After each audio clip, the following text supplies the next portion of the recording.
Right, before we get into the fight, I just want to tell you guys, English weather fucks me up mentally, okay? It was just the hottest day of the year so far, and if you hear a noise, it's because there's now a storm. Within an instant, okay? It was the hottest day ever. I set up my microphone, and it starts raining, and now it's a storm. Either way, Deiveson Figueiredo takes on Alexandre Pantoja on the prelims of UFC 240, and it's actually a good fight because I feel like this should be on the main card, if I'm honest with you. I don't feel as though Marc-Andre Barriault and Krzysztof Jotko should be on the main card. I feel like for the main card, you really got to have some high-ranked talent, and when you've got Jeff Neal and Nico Price, neither of them are ranked. Oba Mercier, Sarukian, neither are ranked. Andre Barriault and Jotko's barely ranked. He might not even be. I feel like the main card should be the showcase card and not the fame-worthy card. But either way, it's on the prelims. Alexandre Pantoja versus Deiveson Figueiredo. If you don't know who Deiveson Figueiredo is by now, he lost his last fight to Holloway Formiga. I actually picked him to win that fight because I was... Listen, when I see a flyweight knocking people out cold, I have to pay attention. Okay, I know there's TKOs at flyweight, okay, I see TKOs. I know there's rare KOs. Like when Demetrius Johnson knocked out Joseph Benavidez in the first round. I know these things happen, but when I see Deiveson Figueiredo coming up in the world of MMA and KOing 8 of his 15 wins, and his submission wins are from him knocking guys down a few times, I have to pay attention. I'm going to pick him in this fight against Alexandre Pantoja. I just think that Pantoja's, if I'm honest with you, I feel like he's kind of coming to good timing. You know, I feel like he caught Wilson Reyes in his last fight on UFC 236, which is quick turnaround for him, which I like the sound of. He caught Wilson Reyes in the first round with a knockout.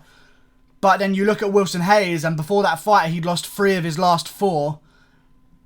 And he's also 30 years old. And when you're at flyweight, and there's something that not a lot of people talk about.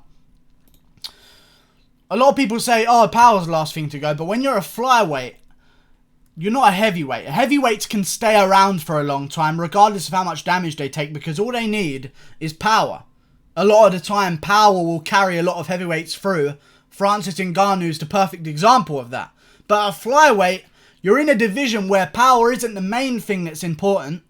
But speed, technique, pacing is the most important thing, are the most important things at flyweight. And when that starts to go with age, that's why you see a lot of these flyweights not sticking around too long. But Deiveson Figueiredo, in his athletic prime right now, still got the knockout power. He actually had a really good fight with Holloway Formiga, where he showed that he can get up off bottom. Holloway Formiga took him down a couple times, and you see Holloway Formiga normally, when he grapples with guys that aren't quite ready yet, they show it. Like Sergio Pettis just couldn't get Holloway Formiga off of him. But Deiveson Figueiredo showed good skill getting Formiga off of him. I think he took Formiga down at one point in the fight as well.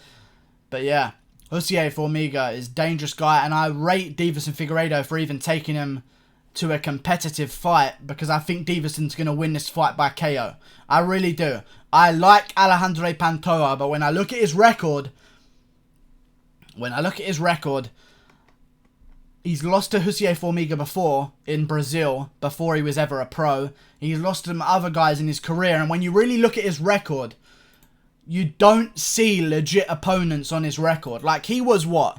Let's see here. 1, 2, 1, 3, 4. So he was like 10-0, 10-2, and he takes on a guy who is making his debut after a loss.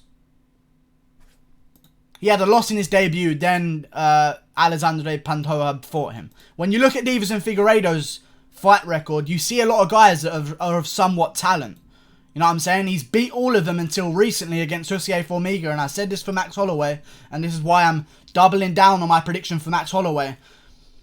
When you win for so long, it gets kind of, you know? And especially at that time at flyweight, because Deiveson Figueiredo versus Holloway Formiga, although it should have been a title fight, there was sort of a limbo status in that fight because Cejudo hadn't fought Moraes yet, and we kind of didn't know whatsoever what was going to happen to the flyweight division. It was only after Cejudo beat Moraes that this flyweight division was saved by their Lord and Savior Triple C.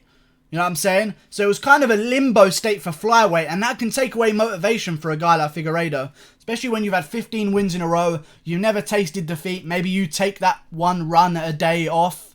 Maybe you don't hit pads that night because, you know, you're good. You know you're good. You know you're going to win.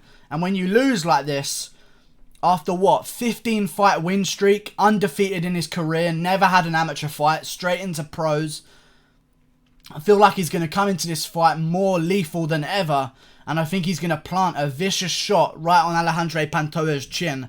And I don't want people to be confused and think that Alexandre Pantoja has vicious knockout power. He doesn't, but I do think that Wilson Reis has a bit of a suspect chin, especially because he's coming off that KO loss to Cejudo. He had another fight where his chin was kind of getting rattled a little bit. He beat Ben again, which is it's a decent win, but it's not the best of wins. Then he gets cracked again by Alexandre Pantoja. He's been KO'd 4 times in his career with 10 losses. I feel like Deiveson's going to be able to take the shots from Pantoja, even though Pantoja's fucking phenomenal jiu-jitsu. Fights out of Nova União, so you know he's got good jiu-jitsu. I feel like he's not going to be able to do what Jussier Formiga was able to do to Deiveson Figueiredo. And this is going to be a stand-up fight where Deiveson's going to find his shots on the feet and flatten Pantoja in the first or second round. Mark my words. Like and subscribe. Thank you for watching. Pay attention to this fight because it's somewhat interesting. It's a good one. And they're highly ranked. And who knows, this could be just to decide somewhere in the future who's going to be fighting for the title again at flyweight. So, pay attention, boys. Whoever wins this fight, if it's Deiveson Figueiredo, he may have to win one more. If it's Pantoja, he might get a title shot. So look out. Like and subscribe. Thank you for watching. Goodbye.